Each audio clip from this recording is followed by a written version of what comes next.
Welcome to The Explainer. This is the show where we take tricky problems and, well, we make them simple. All right, so how do you make sure you get every single mark on an exam question? Well, we're going to dive into that by looking at more than just the question itself. We're going to peek behind the curtain at the secret playbook examiners use. It's all about getting inside their heads, thinking like the person with the red pen, so you don't leave any easy marks behind. So here's our challenge for today. This is question 2, right from the 2024 GCSE Maths higher tier paper. It's a chunky 5-mark question, and it's split into a couple of parts. It's all about testing how well you handle standard form and, just regular old ordinary numbers. Okay, first up, let's tackle part A. Think of this as the warm-up. It's designed to give you 2 pretty quick and straightforward marks, if you know what you're doing. So, the first part asks us to write 5.3 times 10 to the power of 4 as an ordinary number. This is a classic conversion, and the absolute key here is that little number up top, the power of 10. And when they say ordinary number, they just mean write it out in full. Now, that power of 10 is basically our instruction manual. It tells us exactly how many places to move the decimal point. Since it's a positive number, we know we're making the number bigger, which means that decimal point is going to the right. So the power is a positive 4. That means we take the decimal in 5.3 and we just hop it 4 places to the right. 1, 2, 3, 4. We fill in those empty hops with zeros, and what do we get? 53,000. Boom. Done. And this is a perfect example of how the mark scheme works. You see that code B1? That just means it's a standalone accuracy mark. You don't have to show any work. You just write down 53,000 and that mark is yours. Simple. Okay, on to the next part. Now, they're testing the exact same skill, but of course, they've thrown in a little twist. This time, we're dealing with a negative power. Right, so if a positive power made the number bigger, a negative power does the opposite. It makes it tiny. So this time we're moving the decimal point to the left. The power is -5, so we shift it 5 places over, popping in zeros to fill the gaps. And, you guessed it, the mark scheme gives another one of those B1 marks for the right answer. No working needed, just get it right. And just like that, that's 2 questions down, 2 marks in the bag. Nice and easy. Okay, now for the main event, part B. This is where the real points are. It's worth 3 marks, and here's the big difference. You absolutely have to show you're working. This is all about picking up those method marks. The question asks us to add these 2 numbers. Now, your first instinct might be to just add 9.7 and 2.45, right?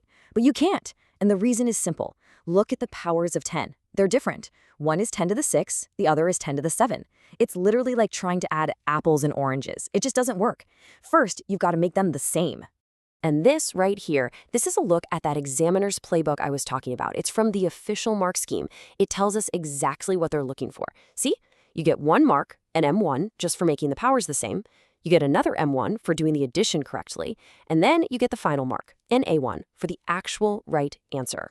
So step 1 is what the mark scheme calls a process to make powers the same. Probably the easiest way is to change the smaller power to match the bigger one. So we take 9.7 times 10 to the 6 and we turn it into something times 10 to the 7. That becomes 0.97 times 10 to the 7. And listen, just writing that down, that simple conversion, that gets you your first method mark. That's your M1 right there. Okay, now that the powers are the same, the hard part is over. We just add the main numbers. So 0.97 plus 2.45, that gives us 3.42. And showing that simple bit of addition, yep, that's your second method mark. Another M1 in the bag for the process to add the numbers. But hold on a second. What if you didn't do it that way? Is there another option? Well, the great thing about these mark schemes is that usually, yeah, there is. They're often flexible. So instead of going up to 10 to the 7, you could have gone down to 10 to the 6. That means you changed 2.45 times 10 to the 7 into 24.5 times 10 to the 6. Then you'd add your numbers, 9.7 plus 24.5. And guess what? Even though it's a different route, you still get those 2 M1 method marks because you've shown you know how to make the powers the same and how to add them. The method is sound. All right, so we've shown our method, we've got those 2 M marks locked in, now it's time to bring it home and get that final crucial accuracy mark.